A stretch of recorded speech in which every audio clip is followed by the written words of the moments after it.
आज संविधान दिवस है, लेकिन जैसा कि सबको मालूम है कि जो मोदी की सरकार है, जो भाजपा आरएसएस के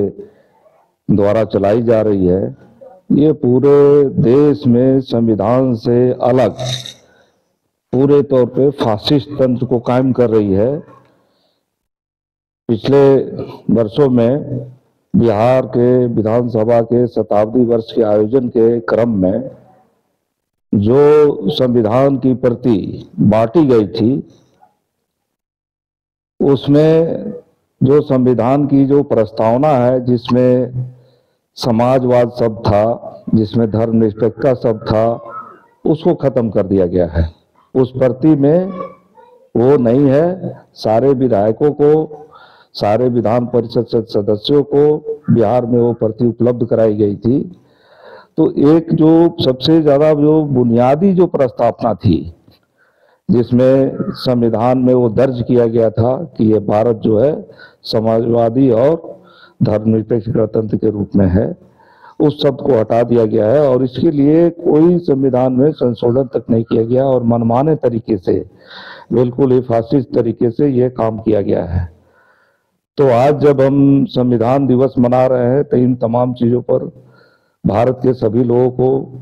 देश के सभी लोगों को गौर करने की जरूरत है कि कैसे संविधान को खत्म किया जा रहा है। अभी पंजाब के मजदूरों ने जो काम के घंटे को 8 घंटे से बढ़ा करके 12 घंटे किया, उसके खिलाफ पंजाब में एक आंदोलन चला और ये पूरे केंद्र सरकार के द्वारा, मोदी सरकार के द्वारा जो तमाम लेबर से संबंधित कानून थे, श्रम कानून थे, उसको बदल करके 4 लेबर कोड में बदल दिया गया और मजदूरों को,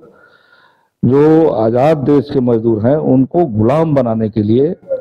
गुलामों की तरह खटाने के लिए, तमाम अडानी अंबानी के लिए ये संशोधन वहां कर करके और पूरी तौर पे जो है मजदूरों को गुलाम बनाने का एक रास्ता बना दिया गया है। ये सबसे ज्यादा बड़ा जघन्य अपराध है। हाल में आपने देखा कि कैसे जो देश के सबसे बड़े नेता हैं राहुल गांधी, उनको भी एक मानहानि के केस में फंसा करके, झूठे केस में फंसा करके, और कैसे उनकी संसद सदस्यता खारिज कर दी गई। बहुत सारे जो मीडिया के जो लोग हैं, जिन्होंने सत्ता की आलोचना की, उनको जेलों में बंद कर दिया गया, उन पर राजद्रोह तक के मुकदमे कायम कर दिए गए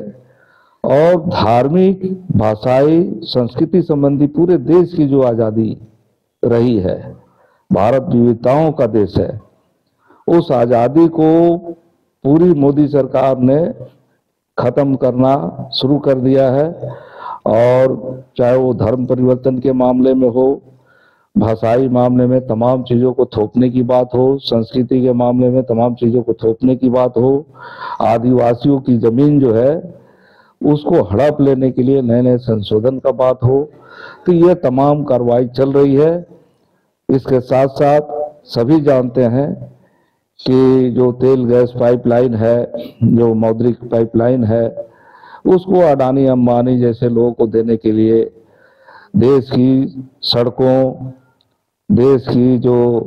रेल लाइनें हैं, ये तमाम चीजों को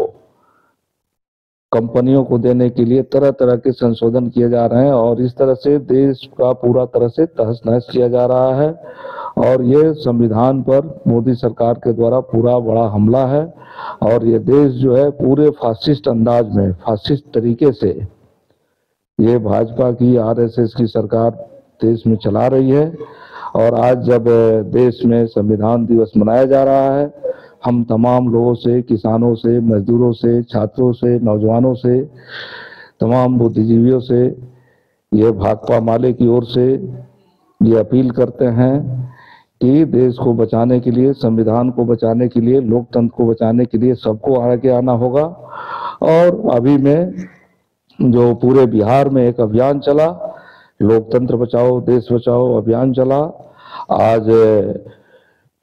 पूरे पटना में एक महापड़ाव है किसानों का, मजदूरों का, उनके जो अधिकारों पर लगातार हमले किए गए हैं और देश की संपदा जो बेची जा रही है, तमाम तरह के जो अभिव्यक्ति की आज़ादी को खत्म किया जा रहा है, इन तमाम चीज़ों को लेकर के वहाँ एक बड़ा महापड़ाव 26, 27, 28 को है और राज्यपाल को ये ज्ञापन दे करके इस सवाल को भी वहाँ पर उजागर किया जाएगा और संविधान बचाने की शपथ भी ली जाएगी। हम यहाँ तमाम लोगों से कहना चाहेंगे कि आज जरूरत है देश के संविधान को बचाने की, तभी लोकतंत्र बचेगा, तभी लोगों की आज़ादी बचेगी। इन्हीं बातों के साथ हम अपनी बात को एक बार फिर ये जोर देते हुए कि संविधान बचाने की लड़ाई को तेज किया जाए और 2024 जो आने वाला लोकसभा का चुनाव है, इसमें जो संविधान खत्म करने वाली, जनता की आज़ादी खत्म करने वाली जो भाजपा मोदी सरकार है, उसको हटाने के लिए सभी लोग संकल्प लेकर के आगे बढ़े।